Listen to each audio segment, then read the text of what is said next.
Hi. So ఇవాళ మనం చూస్తున్నామండి, ఇది రామేశ్వరం బ్రిడ్జ్ అండి. సో మీరు ఇక్కడ చూడొచ్చు, రామేశ్వరం బ్రిడ్జ్ అండి. ఏదైతే ఇండియాలోని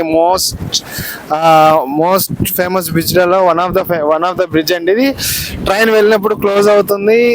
సో షిప్స్ వచ్చేప్పుడు ఆటోమేటిక్గా ఇది ఓపెన్ చేస్తారండి. ఇది ఓపెన్ చేసే షిప్స్ ఆ రూట్లో వెళ్తాయండి. సో ఇలా వెళ్ళే బ్రిడ్జ్ ఇది వన్ ఆఫ్ ద బ్రిడ్జ్ అండి. రామేశ్వరం వస్తే మనం చూడొచ్చు, ఇది పమ్మన్ బ్రిడ్జ్ అంటారు. సో ఆ రామేశ్వరంలో టెంపుల్ని మీరు ఒకసారి విజిట్ అయిన తర్వాత అక్కడ నుంచి 14 to 15 కిలోమీటర్స్ ఉంటుందండి. సో వచ్చి ఈ బ్రిడ్జ్ అనేది మీరు చూడొచ్చు, ఎక్స్ప్లోర్ చేయొచ్చండి. సో అలాగే నేను రామేశ్వరంలోనే ఇంతకుముందు మన బ్లాగ్ లో పెట్టున్నాను ఒక video. So the end of the India.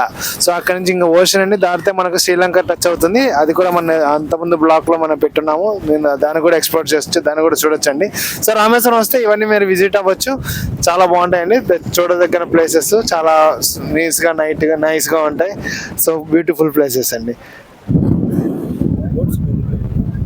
So ఈ పక్క చూడొచ్చు, ఇక్కడ చాలా బోట్స్ ఉన్నాయండి. చాలా ఫిషింగ్ బోట్స్ అన్ని ఇక్కడ స్టాప్ చేస్తున్నారు. మీరు ఒకసారి ఈ పక్కకు వస్తే చూడొచ్చు, ఇక్కడ చాలా ఫిషింగ్ బోట్స్ అన్ని స్టాప్ చేస్తున్నారు. బట్ ఇక్కడ నేను విన్నానండి, చాలా మంది చెప్పున్నారు ఇది దగ్గరగా బోటింగ్ తీసుకెళ్తారు అనేసి.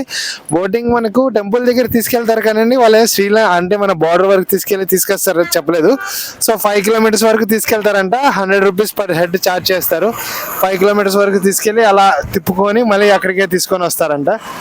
సో బట్ దానివల్ల మనకు అది నేను వెళ్ళలేదు. దానివల్ల మనకి పెద్ద ఇదేం లేదండి. ఓన్లీ జస్ట్ వాళ్ళు ఓషన్లోనే అక్కడక్కడ అలా తిప్పుకొని తీసుకొని వస్తున్నారు. సో దాన్ని నేను ఎక్స్ప్లోర్ చేయలేకపోయాను.